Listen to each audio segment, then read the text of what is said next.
We're in it for the long haul. 12 hours at 120 kilometers per hour. We're leaving the Sichuan Basin behind, going up and over the Qingling Mountains to the capital of Gansu Province, Lanzhou. She's our new roommate. I'ma call her Tessa. This here's a soft bunk in the Chinese sleeper train, fit for 4 or 4.5 if you count Tessa bunking with her mom.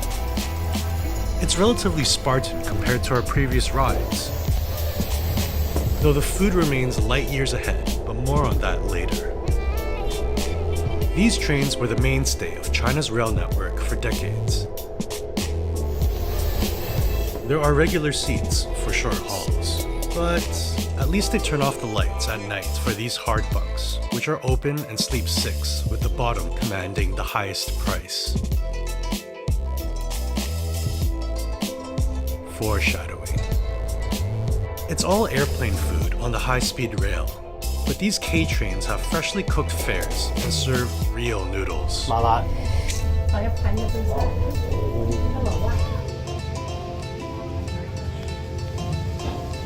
There's a curfew if you think you can spend the whole night playing cards in the dining car. And I'll have to make a video dedicated to Chinese power napping, which can happen anywhere, anytime. Our stop comes up in the middle of the night as Peter and I prepare to ghost on our one-night roomies. We finally arrived in Lanzhou, Gansu Province. It's just after 4 in the morning, and it was like a 12.5-hour ride on the sleeper train. Did you get much sleep, Peter? Yeah, I can't sleep at all. A quick nap and a bite, and we're back in form.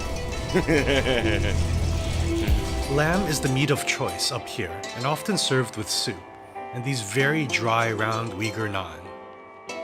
It's here in Lanzhou where we first crossed China's Yellow River, on the Zhongshan Bridge.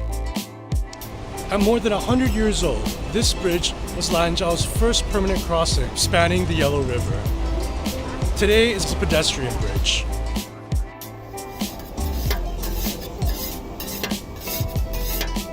One gets a real feel for the raw power of the river just by standing on its side.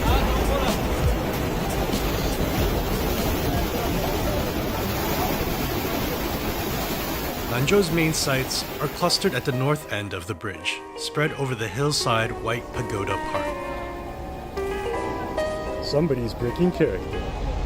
One of the top attractions in Lanzhou is a raft ride across the Yellow River, which Peter was really keen on, even though he doesn't know how to swim.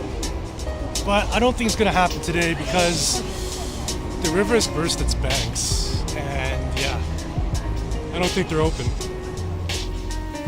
So we're taking the cable car across.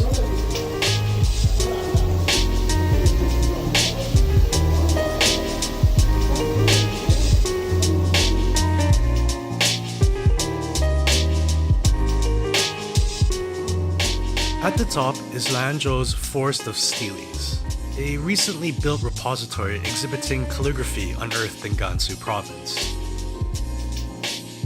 Intricately carved, you're not getting the full effect if you don't read Chinese, which may make this one optional. Further down the hill is the park's namesake, White Pagoda.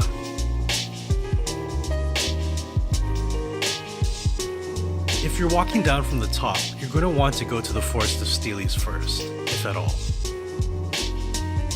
Individually, the sights are rather underwhelming. But taken together, the trek up or down the bucolic White Pagoda Park is fantastic to take in the scenery, the fresh air, and for people watching. Human music. I like it. Being the geospatial center of China, Gansu Province is a heady blend of familiar, more coastal Chinese and inner Asian culture and cuisine. I like it. While there's also plenty of barbecue options, Lanzhou's night market makes for a better visual experience. Populated overwhelmingly with Muslim Chinese vendors, you can find lamb in all cuts, fragrant rock sugar teas such as the Lanzhou tea, and sweet egg milk with dates. I like